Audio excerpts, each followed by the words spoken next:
What's going on, everybody? Welcome to the newest episode of Nerd Vibes. And on this episode, we are going to be talking about Solo Leveling, Ninja Kamui, X-Men 97, and then we're going to get into our discussion about the movie that we all watched, hopefully, Superman, Man of Tomorrow. But first, a couple things we're gonna do. So we're gonna talk about those four things, but I'm gonna tell you this is how we're gonna break it down. All right, so that you know what you're in for on this episode. All right, we're going to talk about Ninja Kamui and X-Men 97 first. There's gonna be two smaller segments, and then we're gonna talk about season 1 of Solo Leveling as a whole. Some of the announcements that were made regarding Solo Leveling going forward. And then we're going to also do a preview into season 2, or second half of season 1, however they want to define that. So we're going to be doing that. So there are going to be some spoilers on that because I will be pulling from the manga or the manhwa. I keep doing that, but I'm going to be pulling from that. So there's going to be some spoilers in that section for Solo Leveling. And then we are also going to do our review, rating, talk about everything in regards to the movie that we all are supposed to be watching together, and that is going to be Superman, Man of Tomorrow, the first movie in the DC animated universe for movies, the Tomorrowverse, their new lineup with the Justice League and all that kind of stuff. So we're going to see where that's going. If you remember last episode, we were going to watch Crisis on Infinite Earths, Part 1. And then in doing research for that episode, obviously I found out there was a whole universe that led up to the Crisis on Infinite Earths event. So me being the nerd vibe guy that I wanted to be, that I am, we had to go back and see where everything started. So that's why we're here watching first movie in that new universe with DC. And as I said before, the animated DC movies are top tier. Just amazing storytelling, and we'll see how that Superman Man of Tomorrow stacks up to that. So first we're going to talk about, again, X-Men 97, the 2 episodes we watched since last episode of Nerd Vibes, and then we're going to talk about Ninja Kamui, those 2 episodes that we've watched since the last time we've talked on here on Nerd Vibes. So stay tuned for that. Now, when it comes to these most recent episodes of X-Men 97, we have 2 very distinct episodes in terms of what they try to do, the directions that they take, some of the chances, and also a little bit of some of the humor that is in these episodes as well. Let's take the first episode. I think it's called, I don't know what it's called. I think it's called like The Fire Within, or Fire. Oh, it's Fire Made Flesh. Excuse me. Fire Made Flesh. Something like that. This is the episode where we're dealing with the storyline that's in the comics, which I'm not familiar with the comics too much, but I do know it is a comic book storyline. Where we find out that the Jean Grey that we're with in X-Men 97 specifically is a clone of the original Jean Grey. Okay. So we find that out, and that, chaos ensues. It brings a whole ton of character development for all of the characters across the entirety of X-Men. Just that one thing. This clone has all of Jean's powers. She turns a little evil for the majority of the episode. She dubs herself the Goblin Queen. Okay, but she uses Jean's powers to play mind games on a lot of the X-Men and stuff, and that brings its own development within the team. You have Gambit, what he saw. How spoilery do I want to get here? Because I want to talk about it in a very specific way, but it is new, and like you guys may not have seen it, but okay. I'm gonna overview it, and then when I get to spoilers of X-Men 97, I'll let you guys know. Okay. Overview. The animation continues to be spectacular. I think it is a great bridge from the original source material, the 90s X-Men, to the original one with updated animation, but it's not new animation, if that makes sense. It still looks similar to the animation at the end of season 5 of the original, but with fresh takes. We see, I like the character design of all the X-Men. It's updated, it's new. Morph, I like Morph a lot. A lot. Morph is probably my favorite character right now in the 97 series right now. His humor is spot on. He has some sort of weird chemistry relationship with Wolverine that I'm really interested in going forward. And then just the way that he uses his powers is not necessarily unique, but it is very on point for the situation. So that's why I love Morph. Um, Wolverine was weird in this episode. Cyclops was weird in this episode. Just from character development standpoint, it's nothing new for their characters to act the way that they acted in this episode in particular, but I just wish that it was different, that they handled some of the things with those characters differently, and some of the choices that they made, even though like I said, they make sense and they're on par with their characters from the original. But one thing about this show that I've noticed too is that it is moving very, very fast, very, very fast. The storylines are going boom, boom, boom, boom, boom. We're going through. In this episode, we get the introduction of the gene clone. That's the first thing that happens. You get that storyline, goes through, and then towards the end, I'm not going to say what happens with that storyline, but towards the end, we also get branches from a new storyline coming out. And it's just moving very fast. So it is fast paced, but in a good way. It's keeping the audience, people who are enjoying this, it's keeping us engaged, keeping it going. It's action packed, it's fast paced. You're getting character development rapidly. You're getting jokes rapidly. The action it makes sense, but it's not over the top. I think the show is doing a really good job of focusing the narrative not on the action sequences and the battles and the fights, but focusing it more on the interpersonal relationships of the X-Men and some of the things that are happening, like how Scott is receiving Magneto as a leader in the absence of Professor X, because when Professor X was there, Cyclops, Scott, aka Scott, was being groomed to be the leader of the X-Men going forward. But now he finds out, now that Xavier's gone, he trusted Magneto to be the leader of the X-Men more than he did him. So Scott's struggling with some confidence issues right now. You've got Jubilee, who, is still being treated like a kid on the X-Men. You have also the other newest member, Sunspot, who is, or A, not wanting to be a mutant at all. B, doesn't want to use his powers. And C, doesn't even want to learn how to control his powers. So he's got his own thing going on.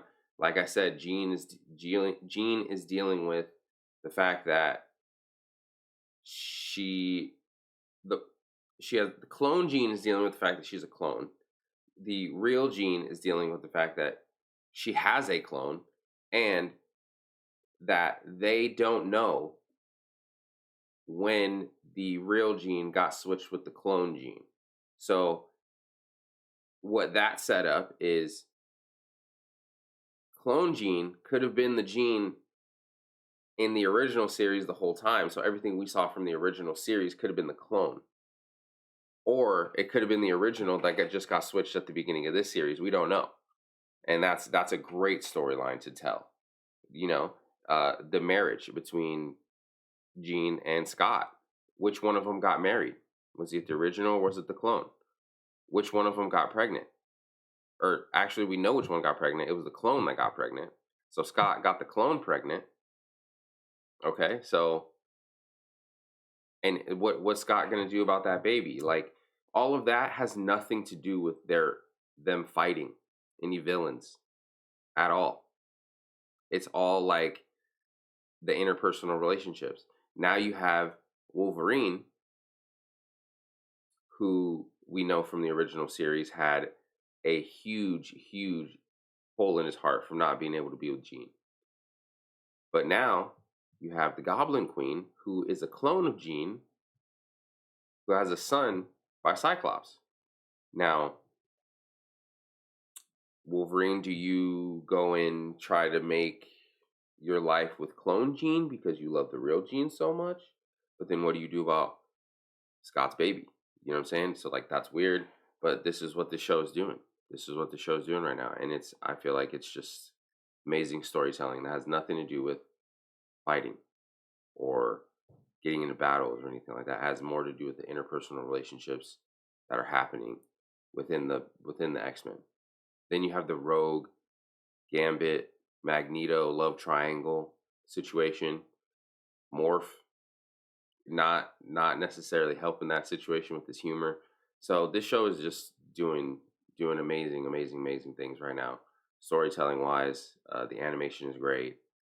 Character development all over the place, all over the place. Every character I believe in this episode got character development. This is just the first episode. We still haven't talked about the second episode, but the first episode, I believe every character on the X-Men roster got character development, and it didn't really have that much to do with a fight. Like they fought in the episode, and they did some things, but the character development didn't really come from that, and that wasn't even the focus of the episode. And even within that battle, there was still the interpersonal dynamics that were going on within that battle, because there are moments where certain characters hesitate to do certain things because of who they're trying to do them against. You see what I'm saying? So, yeah, it was just that first one was really good. This second episode is weaving a couple of different storylines together. Okay.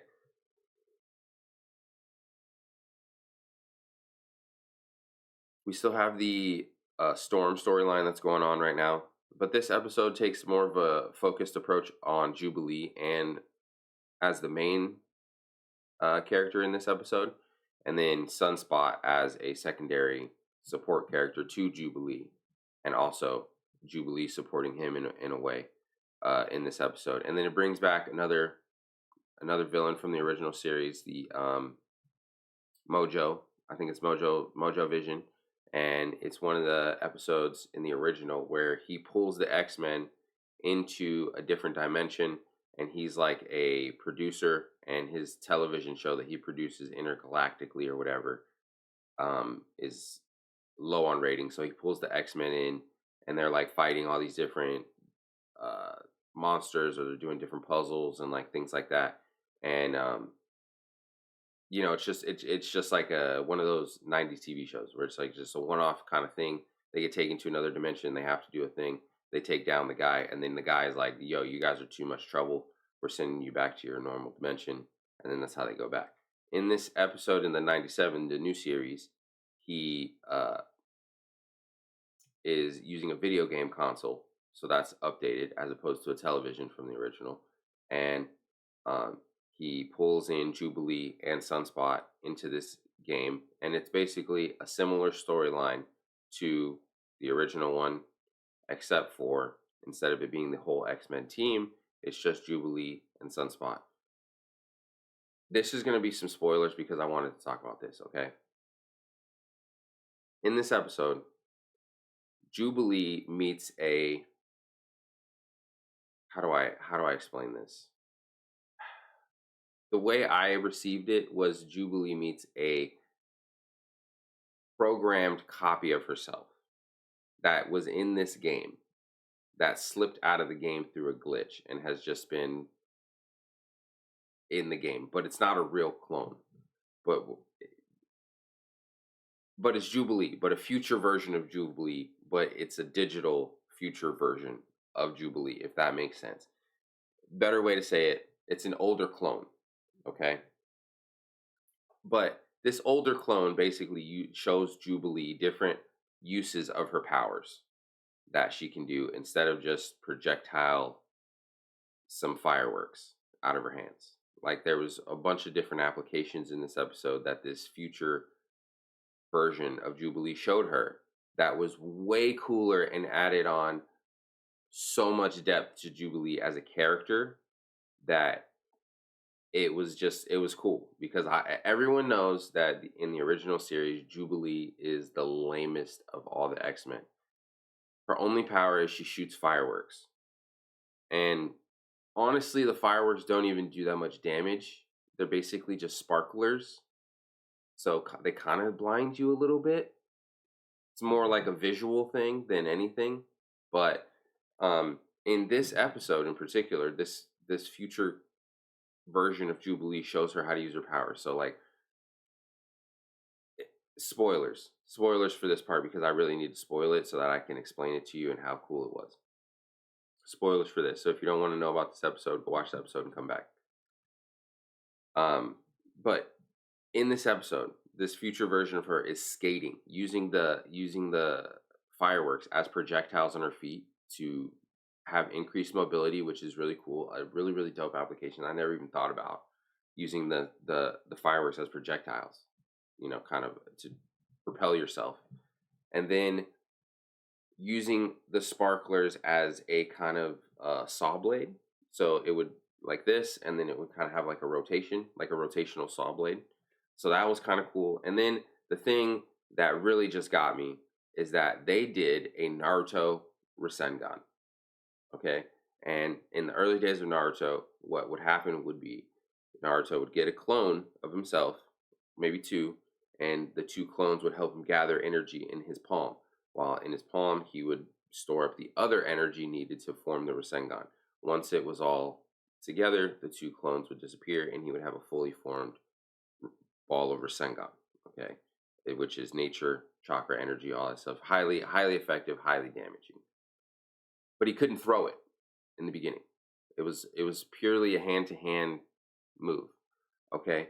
In this one, Jubilee uses her older clone version to help form the Rasengan ball, right? Same as Naruto. And then throws it. I was literally watching this episode and I was like, did Jubilee just make a Rasengan? Was that a Rasengan? That was a Rasengan. So Jubilee knows a version of the Rasengan. And I thought that was awesome. It was a really cool moment for Jubilee, a different way to use her powers. And I thought it was awesome. The Storm storyline, I don't really want to speak on too much because it progressed a little, but it's not over. The only thing I really wanted to spoil was the Jubilee part, just because it was really cool, and I just had to speak on it. But anyway, yeah, I'm really loving X-Men '97. These first 4 episodes have been prime time, elite storytelling, great animation, just characters after character has moment after moment. There's line after line, joke, and it's just so much going on, and it's just so fast moving, but not in a way that you feel sped up. Like everything is happening fast, but it makes sense, and it's a wild, fun ride that I'm glad they brought this back, and I'm glad that I'm able to enjoy this show from the different perspective of being older now. Whereas when I was younger, a lot of the storylines went over my head, but now I'm able to understand the storylines on a different level, and it's just a lot of fun. It's just a lot of fun. X-Men '97 has been great, and we're gonna keep updating. We're gonna keep updating how good it's been or not been. If it gets bad, we'll see. But I'm gonna keep you guys updated. But we're gonna talk about Ninja Kamui and those 2 episodes right after this. And we're back. So we're gonna start talking about Ninja Kamui because this this anime, to be honest, has just been absolutely fantastic from start to where we're at right now, which I believe, let me double check, is going to be like episode 7 and 8, which is what we're going to talk about right here. And two good episodes. Episode 7, we get Higan in his armor, which was great storytelling. The fight was amazing to watch. Higan, when he got into his bag, his ninja bag, okay, pulling out the different moves with the suit on, fighting against one of the other people that I find super intriguing, which is the ninja organization higher up, which is the black guy, the African American guy. I find him super interesting as a character because in that fight, I believe he let Higan live because of his code, which is, they're going to fight later, I'm assuming. But yeah, Higan in the suit, which is where the Kamui comes in because the suit's name is Kamui, I believe, something like that. So that's where Ninja Kamui comes in. I find that great. The storyline with Higan going against this technologically advanced ninja organization is really, really cool. And then you have the subplot or the B plot, which is on the back end, what this tech company is doing with this ninja organization, which I find the B plot to be very interesting as well. Like what this tech company has to do. Like what reason would this tech company have to have ninjas on the payroll? They're just a tech company. We find that out in episode 8, kind of a little bit more what their plans are as their company progresses, and the B storyline takes a little bit more of a front seat or driver role in episode 8, I believe. That the B plot is more centered, more focused in episode 8. So it's not as action heavy. But you know, two good episodes for real. Like I said, episode 7 is a little bit more action packed, a little more fight heavy. Episode 8 leans more into the storytelling, which for me is great because I love information download episodes. I love where we get things about the world, about the lore, about things that are going on in the background outside of our main characters, because I believe that adds richness and it rounds out a full good story. You don't want it to be too focused on one person because then you're not going to have well-rounded characters on the back end that we care about, so that when if you decide something happens to those characters later on, you may not get the emotional investment from the audience if you don't have well-rounded characters on the edges. You know what I mean? Our main character is Higan, but we care about Mike, the FBI agent. We're starting to care about this other guy, Jason, who is the hacker that Mike is with on that, which is kind of the C storyline over there, which is what they're doing on the backside of the B storyline. So if you get what I'm saying, so what the tech company is doing is the B storyline, right? And why they have the ninjas, what they're doing, how they're integrated, how they're a factor into the A storyline. And the C storyline, which is Mike and Jason, is they're investigating this tech company from the outside, away from our main character and Emma, what they're doing, and so they're also on that C storyline. You have Mike, the former FBI agent or current FBI agent, whatever, realizing that he's also wanted by the FBI now for investigating this situation. So we got a lot of storylines going on. It's not that hard to keep track of, actually, which I found very interesting. But you care about these characters and what's going on. Like, how are Mike and Jason going to meet back up with Higan and Emma, and how are they going to bring once they're all together, how are they going to bring down this tech company Alza? With the information that Mike has gotten with Jason in terms of infiltrating the company from the back end, hacking them and stuff with Emma's help, um, you know, what information do they have and how can that aid Hegon and Emma in taking down Alza? And then, which feeds back into our A storyline of Hegon, how does that ultimately help Hegon's main cause, which is to basically just get rid of everybody because they did what they did to his family. So, ultimately that's what we're going to. I don't know if this is one season, two seasons, how many episodes, but it doesn't lend itself to being that long of an anime series, to be honest, because if Hegon gets what he desires or seems to desire at the end of this season, which that's where we're headed to an ultimate confrontation, um, who's left? You know what I mean? They would have to introduce another entity that would force him to continue on fighting because at this point he has no reason to fight if he gets what he wants in terms of taking down the ninja organization, because other than that he doesn't care because he was already out of the game. You know what I mean? He was with his wife and his kid. Like he wasn't trying to get back into the lifestyle of being a ninja. So if he gets his ultimate goal of taking down the ninja organization, I don't necessarily see this going too much further, but as a solid like one season maybe anime so far, because that's what it looks like to me is one season. Um, I think it's a really good season of anime, and I think it's really tight storytelling, really good character development within each episode. Um, and like I said, you have multiple characters that you actually care about outside of the main character, which is again really really good because in a story like this, for there to be stakes, something has to happen within the like you set the stakes in the beginning with Hegon's wife and his son, you know, being taken out.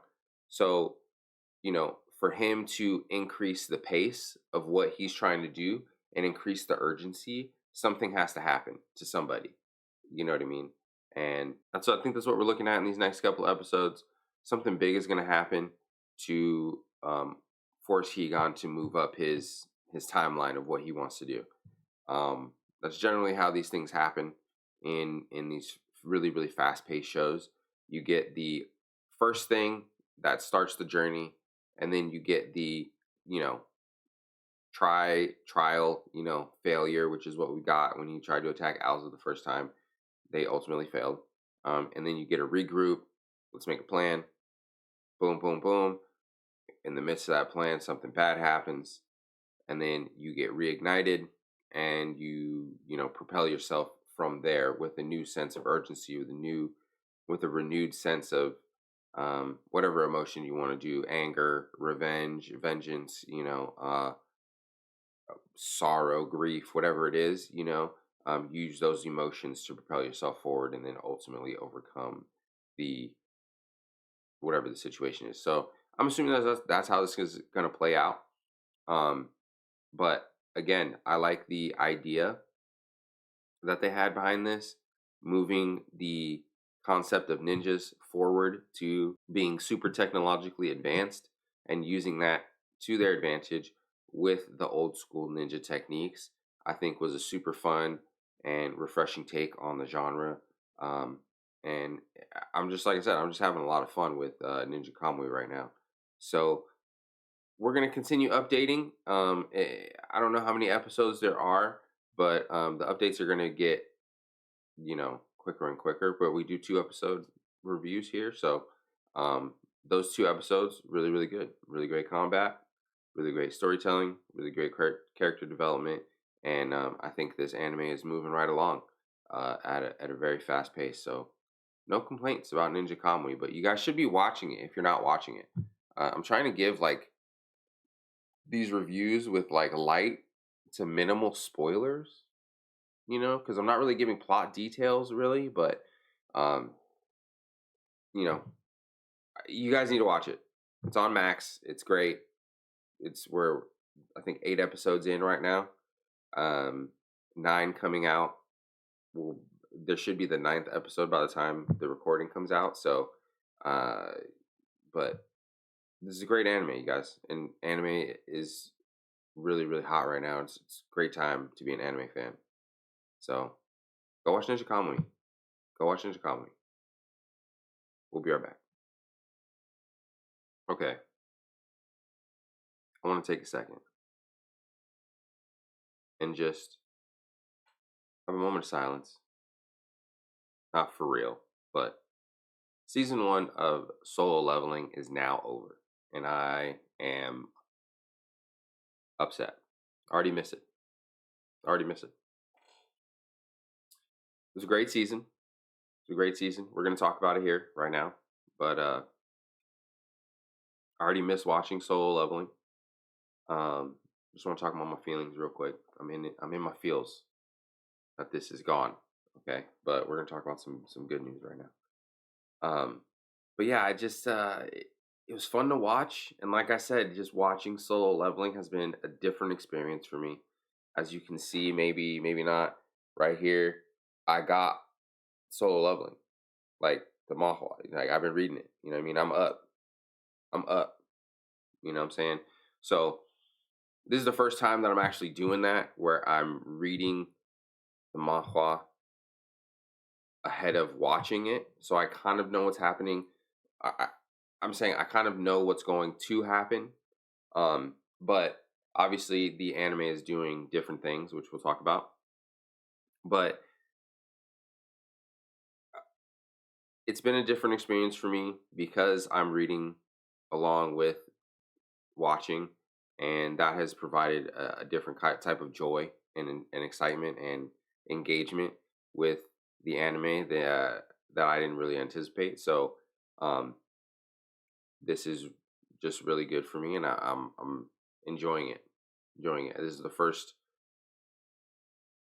manhwa manga to anime that I've been watching, that I've been consistent on. Like I have other books right here, like I have Hell's Paradise, I have Chainsaw Man, but nothing engaged me in the way that Solo Leveling did when I first started reading it, which is why I have the most. That's the most of anything in my collection is Solo Leveling, and I'm like fiending to go get the next one, just because I want to know what happens in the story. Um, but as far as the anime goes, season 1's over. It was great. Good news. Good news. There has been some announcements with the airing of the last episode of season 1. They did announce that season 2 is going to be coming later this year, so we don't have to wait that long to get some more Solo Leveling.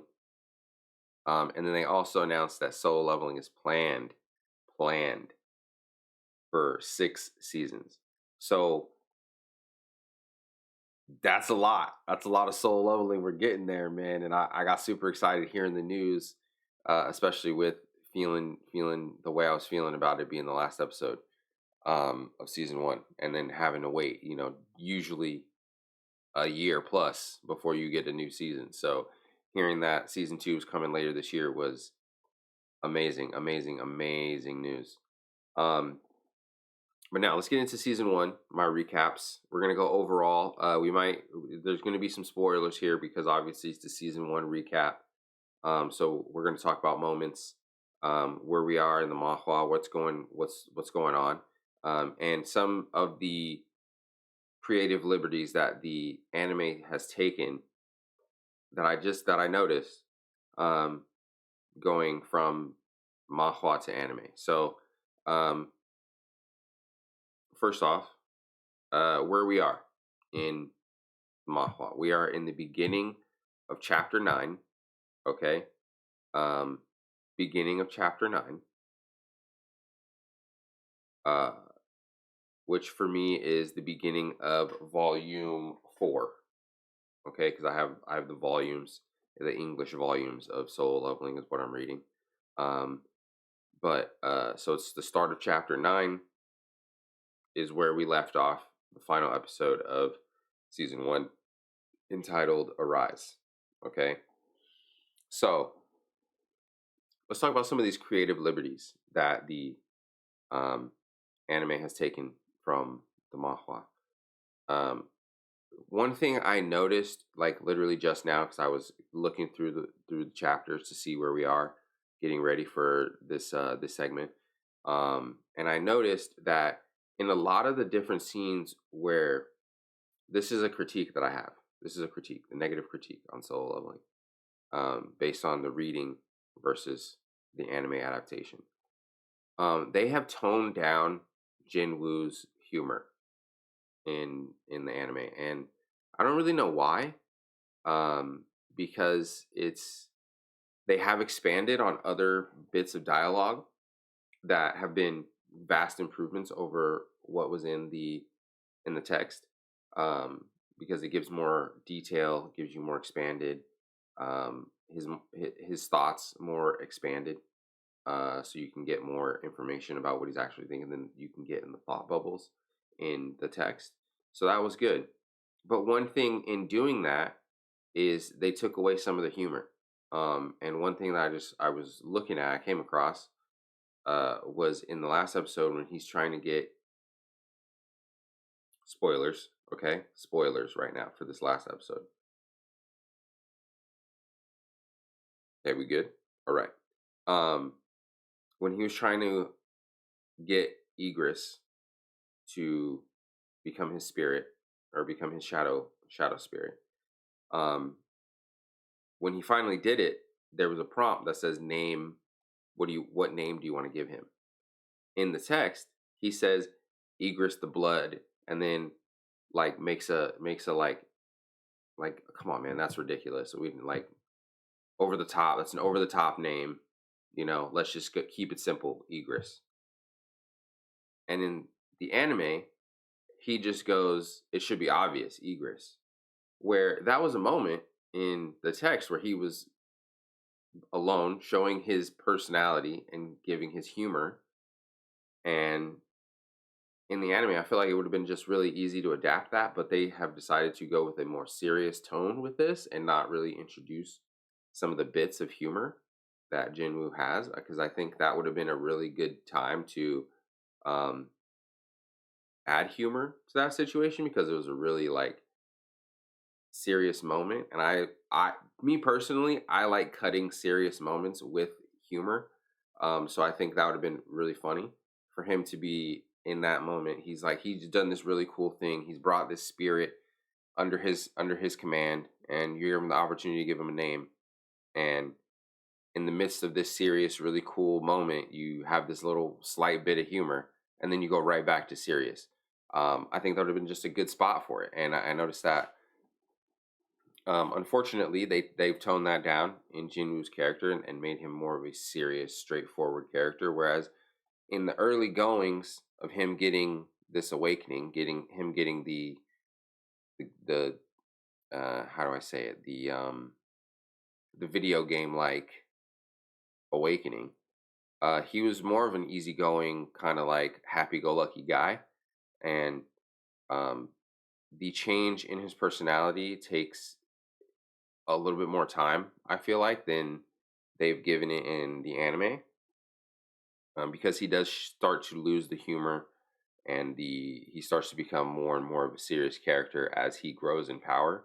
But I feel like right now, where he's at in the text, he still has those little bits of humor, those little bits of um, innocence and uh, childlike wonder.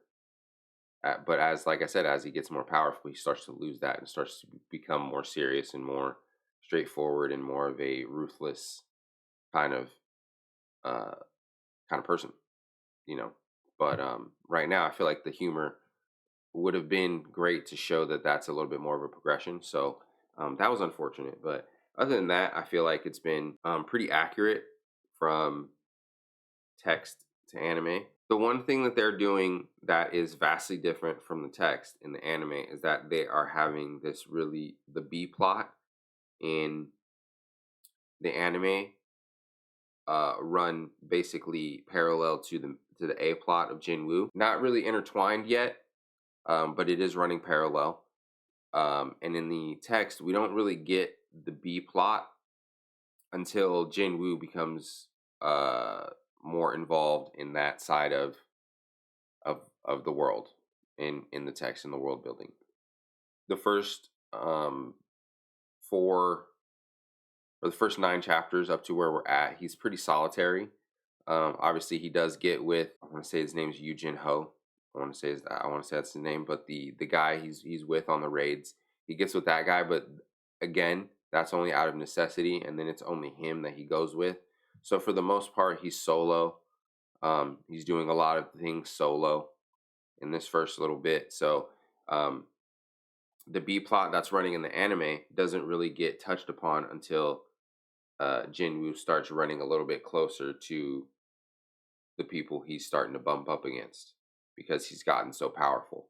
But in the anime, the B plot, which is the island and some of the other S rank heroes and the Hunters Association and what they're doing on the island, and how the island has been a problem, continues to be a problem.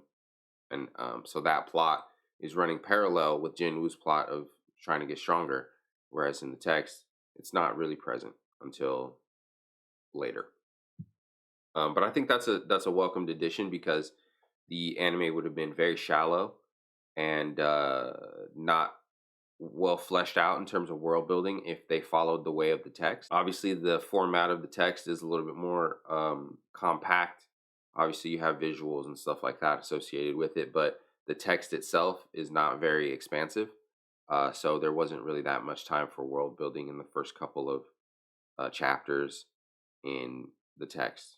So, which is why I think it's really good that they're building these in and filling out the time that we have in within the episode with this B plot by touching upon, hey, this is what they're doing. This is what's going on the outside of whatever Jinwoo's doing in this gate. Because when Jinwoo's in a gate, he's basically just absent from that, from the world. You know what I mean? He's in another dimension from what I understand about what the gates do. They transport you to a magical dimension.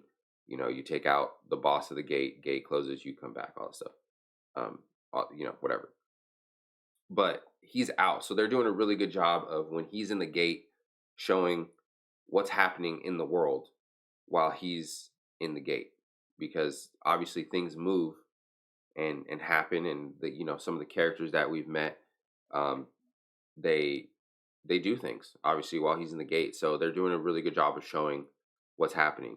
They're also showing a good job of they're also doing a good job, excuse me, of making the threat of the island present but not overwhelming to the point where you're constantly like thinking about it, but it is being touched upon, but not in a real like detailed way. It's you're getting vague details, shots here and there, slight conversations about what's going on over there, slight callbacks to things that have happened on the island.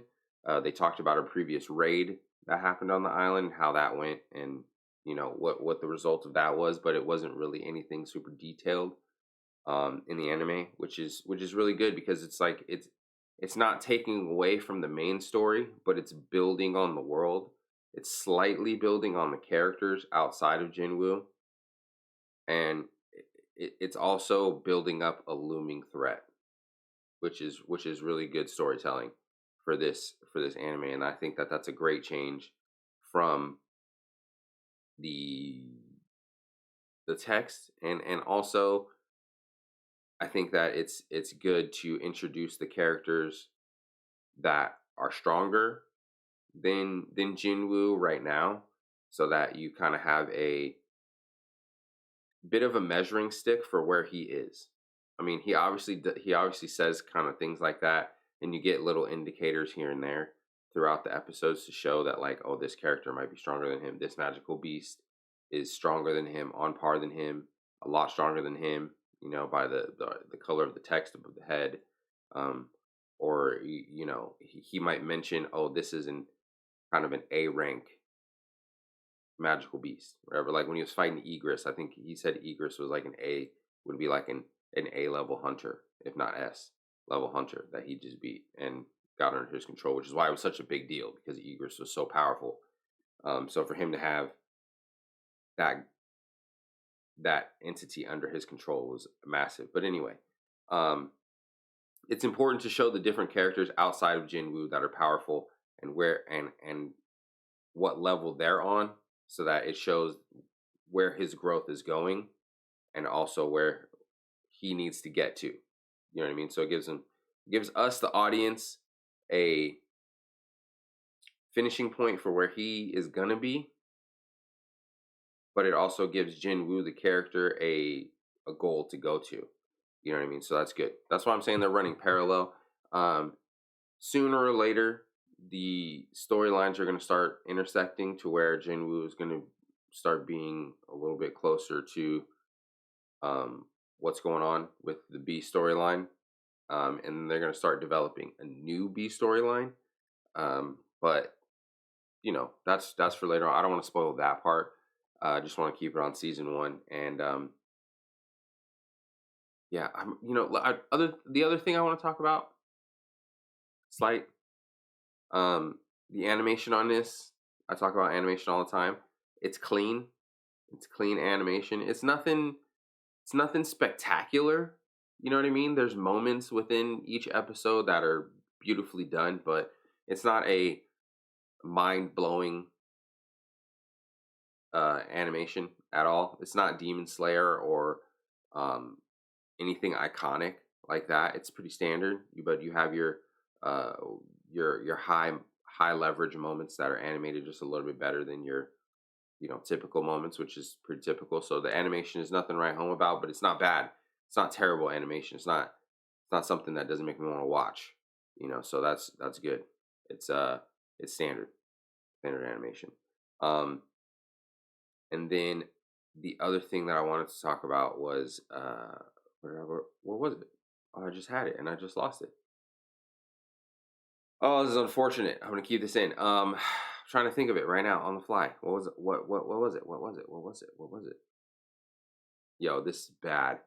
This is bad. I literally just lost my chain of thought like right now. Man. Oh, what was it? What was it? Let me think. Let me think. No idea. No idea. Lost it. Well, I I had more thoughts on season 1, but I literally just lost the thought. Like, can't find it. Can't find it. It just literally flew out. All right. I literally just remembered. The other thing I wanted to talk about has nothing to do really with season 1, but it does. I want to talk about the English voice actor for Jinwoo. He has been lighting it up on the internet because fans have been coming to him telling him he better get certain scenes right. Okay. And he's been trolling fans, being like, if you guys keep flooding my comments, I'm going to say things like, I don't know some of the things that he said, but he basically said he's going to botch the line on purpose if you guys keep messing with him. And I think it's such an alpha move of him to just be like, leave me alone. Okay? I'm going to do this how I want to do it. And it's going to sound good. And if you listen to the clip that he posted on social media, he actually does the arise that people have been getting him about really well in the video. So I just wanted to touch on that because I thought it was really funny, and to see someone who is actively engaging with the fans about their portrayal when he's actually done a really, really good job from what everyone has said. I haven't personally listened to the English dub because I don't like watching anime in dub.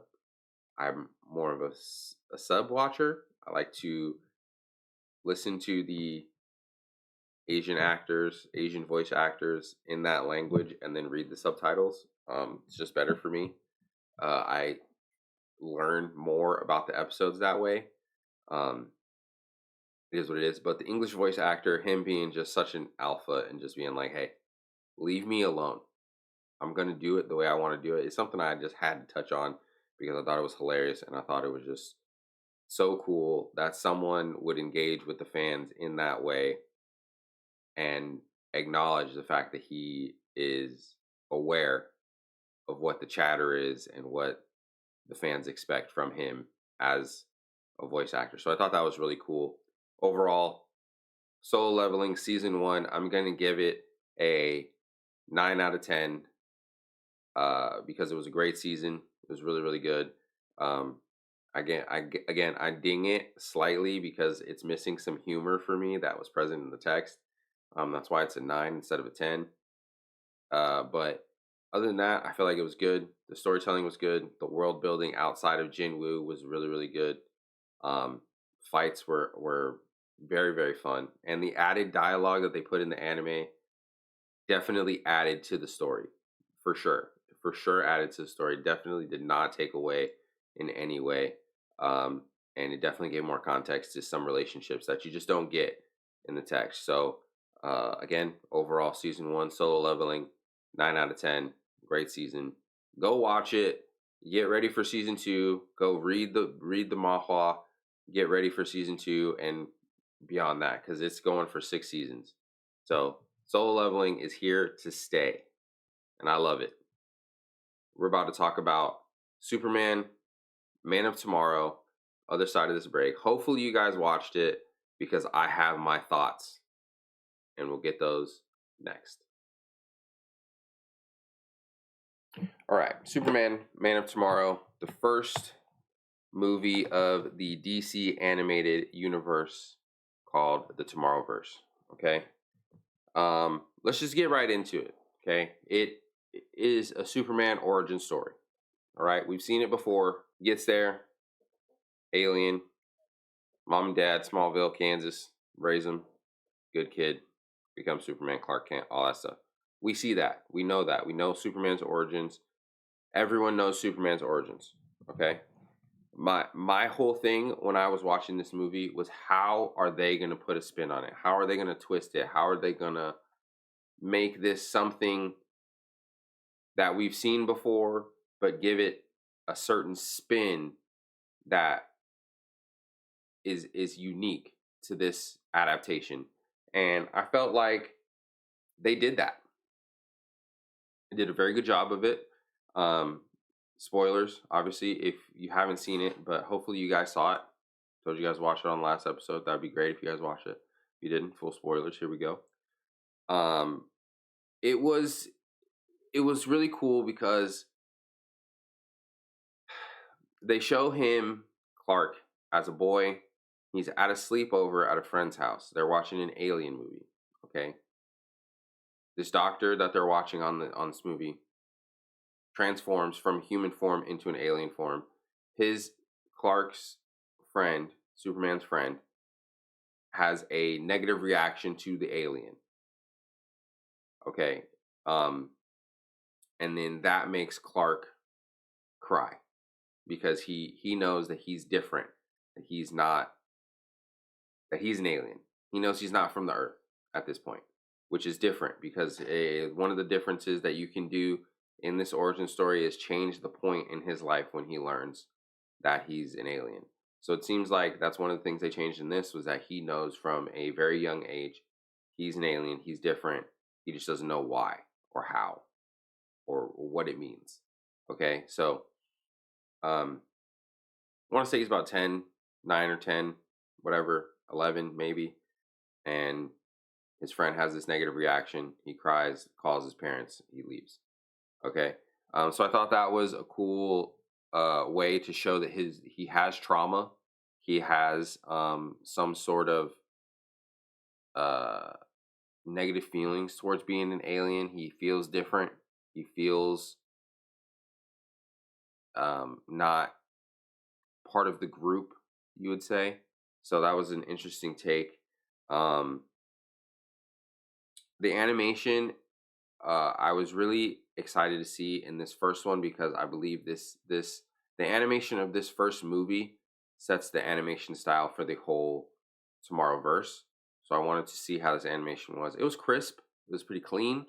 Again, nothing to write home about. It wasn't, over the top or super fancy or anything like that. It was just clean animation, something I would expect from DC. I did expect a little bit more in terms of the animation from this DC entry, but it wasn't there. And I see that they're going for a very specific style, so The style that I was hoping that they did wasn't what they went with, but it is still, it's still good, you know. But like I said, to my personal expectations, I wish it was better. But objectively, it's good animation. So that's what I thought about that. Lois, same. They did it. They did the feisty Lois. She's a little bit more cutthroat in this. In this, as a reporter, I want to make sure she's a little more cutthroat as a reporter in this adaptation, which I liked. The way she went after Lex after her and Lex had a previous relationship, not like romantic, but like a professional relationship. The way she went after Lex was pretty ruthless. You know, she tried to take a story from Clark at one point, like pretty blatantly. So she's very, very cutthroat as a reporter, which I appreciated, because I like that version of Lois Lane, where she's like, I'm a reporter. I'll do anything to get the story. So I liked that, and that carried throughout the movie. Um, Lex Luthor, same dude. He's just the same dude. There's really nothing you can do with his personality. Like, I thought they were trying to do a redeeming thing towards the end, and then nope, just same old Lex, same old Lex. So that was it was nice to see that some things stay the same, and Lex Luthor being a genius, billionaire, not a great guy, evil villain is what Lex does. You know, I'm sure there's universes where he's a good guy, but not in this one. Um, I do so, and then I want to talk about the his where Clark starts out as and where he goes as his hero's journey evolves. He starts out no suit, he's jeans, hoodie with some like aviator goggles as his disguise for when he's, you know, saving people as Superman. Um, at as Clark, he starts out as an intern. They call him Coffee Boy. Pretty normal stuff. Lois also starts out as an intern, but she gets elevated to a reporter pretty quickly because of what she did with Lex. So that was, you know, something that they start out as. Um, Batman also, Batman is known in this universe. They know about Batman. Batman has been seen. Batman is already established as doing his thing in Gotham before Superman became Superman. Okay, so I want to make sure that's clear. Batman came first in this universe. Batman is already established in Gotham before Superman becomes Superman, before he gets his suit and says, "Hey, I am Superman." Before that happens, Batman's there. Okay, and that'll come into play a little bit later. Okay, so he doesn't have a suit. Um, Lois obviously knows about Superman and Batman, which is how we find out about Batman. Lois brings it up. Um, they also make mention of how Batman's cape is cool. Keep that in mind. And then the first little sequence we get before he gets his Superman suit, okay, and where we start getting the information download within the fight is we get a DC Comics fan favorite in Lobo. Lobo is one of Superman's rogues. He is an alien bounty hunter who comes and constantly tries to collect the bounty on Superman, and they fight. It's essentially what it is. Lobo's immortal. That'll come into play later. But he's an amazing combatant. He's super strong. He can't fly or anything, but he has a bike that he can command with a whistle, similar to I can't remember the guy's name in Guardian of the Galaxy right now, but he had the whistle, and he could, you know, the little loop thing, the, you know what I'm talking about. He can control his bike similarly. Whistles, his bike comes to him, so when he's falling in the air, whistle, get the bike, whatever. Can't fly. But he does have a chain with a hook on the end of it that he uses to fight with as a weapon. It is enhanced, I believe, because it's made from alien metal. I would be weird if it was made from steel, because it can kind of hold Superman for a little bit. Yeah, and then he also uses kryptonite. He gets kryptonite, so we find out Superman's weakness early in the movie. That'll come into play later. Yeah, But that was a fun fight. During this fight, Lobo's giving him information about Krypton, calling him a Kryptonian, uh, letting him know like his planet blew up, like all this information that he did not know. And then, which he obviously gains later on in the movie. Um, so the fight was really fun.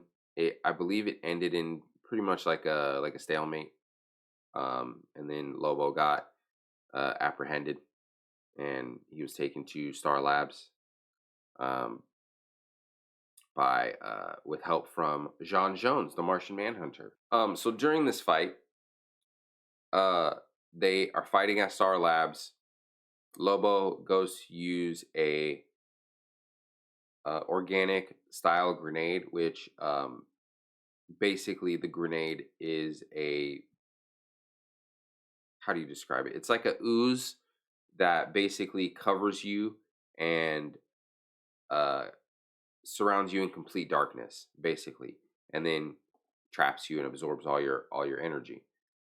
It the That grenade was intended for Superman, and in that instance, it did not go for Superman. It fused with a human because the bomb was made for Superman, not for human DNA. It fused with a human, and that's how we get the second and the big bad of the movie, which is Parasite, who is an energy siphoning type villain, and he does that throughout the movie. We also get Jean in this fight sequence, which I mentioned. He ultimately saves Superman because he shows himself in Martian form, and distracts Lobo. And then, they're able to capture Lobo and apprehend him.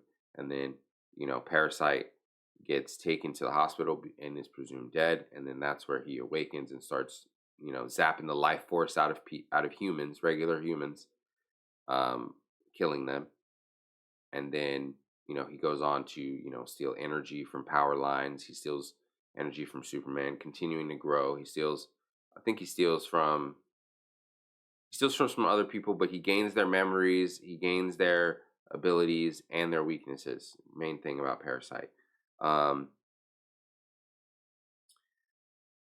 Parasite ends up being like really, really, really, really, really strong in this movie, to the point where Superman can't beat him, John can't beat him, a lot of people can't beat him, and he ends up beating himself, which, you know nobody won in the movie. Lobo got dispatched. He's immortal, so he ultimately came back and was fine. But he was incapacitated for most of the final battle. Jean was presumed dead at that point because of something that happened earlier in the movie. Don't want to spoil that. Um, it's the movie was crazy. Like 2/3 of the way in, a lot of stuff happened. It was very fast paced, very good movie. I'm looking down at my notes. That's why I see me glance down. So I'm looking at my notes here. Um, yeah, he took. Yeah, there's so much, so much. So let me go back. Let me go back here. Let's go to the suit, okay? Because Superman finally gets his suit midway through the movie. His mom makes his suit. He gets a cape. His suit is based off of Batman's suit, which I wanted to note because I thought that was hilarious. The cape and everything. He's got the belt, all that kind of stuff. It's based off of Batman's suit. Parasite as a character, I thought could have been handled better. They basically made him a mindless villain that was just taking energy and powers from everyone and anyone that he could, with no real purpose or no real reason for doing it, other other than he just had no he couldn't do anything else. Basically made them a mindless monster. And by the end, I wrote down that I was watching a Godzilla movie by the end, because of how they they portrayed Parasite, where he just became a bigger and bigger and bigger and bigger version of a Godzilla like entity, with the more energy that he consumed. So that part didn't necessarily like move me. because I'm used to Parasite of the '90s Superman animated TV show where he was a very sentient being and he was very strategic in what he did and what and when he stole powers, whose powers he took. He was very aware of the weaknesses that he gained from taking said powers. Um, like, so I would prefer that version of Parasite than the one that we got. But again, it's a different universe and different portrayal of the character. So you gotta, you win some, you lose some, basically. I just that just didn't vibe with me, especially with how the movie ended. Didn't really vibe with me. But with the way that they portrayed Parasite, it kind of had to end the way that it did with nobody winning because they just made Parasite to be this really overpowered character, and that every time Superman or any of the other people he was working with tried to do anything, it just made Parasite stronger. So the only way to really take out Parasite was Parasite basically taking himself out, and it kind of it didn't really give me the satisfying ending that I was looking for in a Superman movie. But I get it because you want to Superman's early on in his hero journey, and you don't want to show him being all powerful too soon because he's not, and I did appreciate that. I did appreciate them slow playing the um the vast extent of Superman's powers based on his comic book portrayals throughout the years, and that they slow played that and made him have to actually learn that, oh, okay, the sun charges my powers. I thought that was a really cool thing. I thought that the way that when Parasite took his powers, he was trying desperately to get as close to the sun as he could so that he could recharge faster. I thought that was a good little detail that they added into the movie to not make Superman just this all powerful being and actually show his vulnerability, actually show that he feels that he can feel powerless, that it's possible, that he doesn't always have the answers, that um, even though he has the power to do certain things, that sometimes it may be out of his control, which is what, and for him, that was the first time him ever feeling that because he was always so used to being stronger than everybody, invulnerable, and all that kind of stuff. He just didn't know why. But this was the first time he actually had that power taken away from him, and he actually felt like a human for the first time in that moment, which is good for his overall character development. But for this movie, I really do feel like they could have played with that idea of him being powerless for a little bit longer, especially after him just gaining his powers in a more in spectacular fashion with him fighting Lobo. I just think that they could have done a lot to expand on that little idea, but that's a nitpick. Overall, I thought it was an okay movie. Again, I'm not the biggest fan of Superman, so it is a little tough for me to get really excited about a Superman film. Um, but we do have our next movie. All right, we're gonna look this up and then find the next movie that's gonna be on our watch list. Okay. Okay, here we go. So, all right, the next movie that we have is going to be Justice Society World War II, which is basically I don't know who's the main person of this. So this seems to be it looks like it's a Flash movie. So I think we have the Flash being introduced in this next iteration of what we're going to be doing, which is going to be Justice Society World War II. All right, so the next movie we are watching in our watch along series for the DC animated universe, the Tomorrowverse, is going to be Justice Society World War II, and I believe it is a Flash centric movie. So, you guys watch that.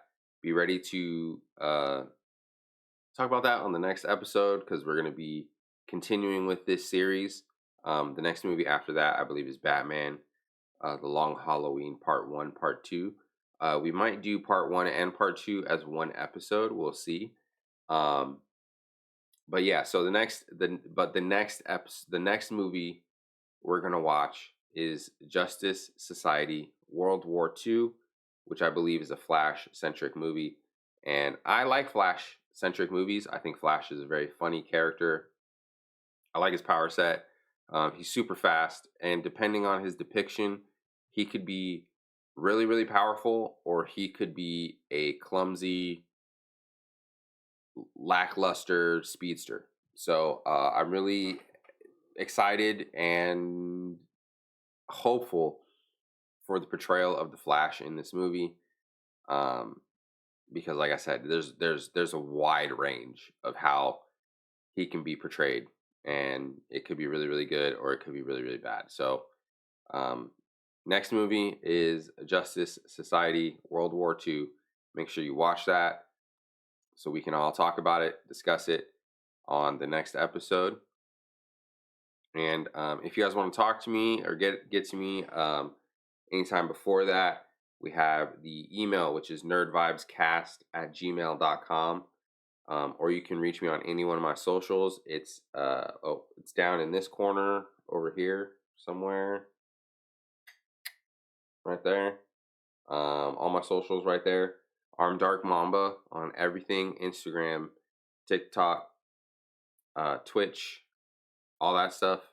Arm Dark Mamba. If you guys want to, reach out to me directly or interact with some of the other content in between the episodes, that's the best way to see me, to get to me. Arm Dark Mamba on everywhere. YouTube, obviously, you guys are watching on YouTube. If you're watching, if you're listening, podcast is available on Spotify, all podcast platforms. So I appreciate the love and the support that you guys have given me so far.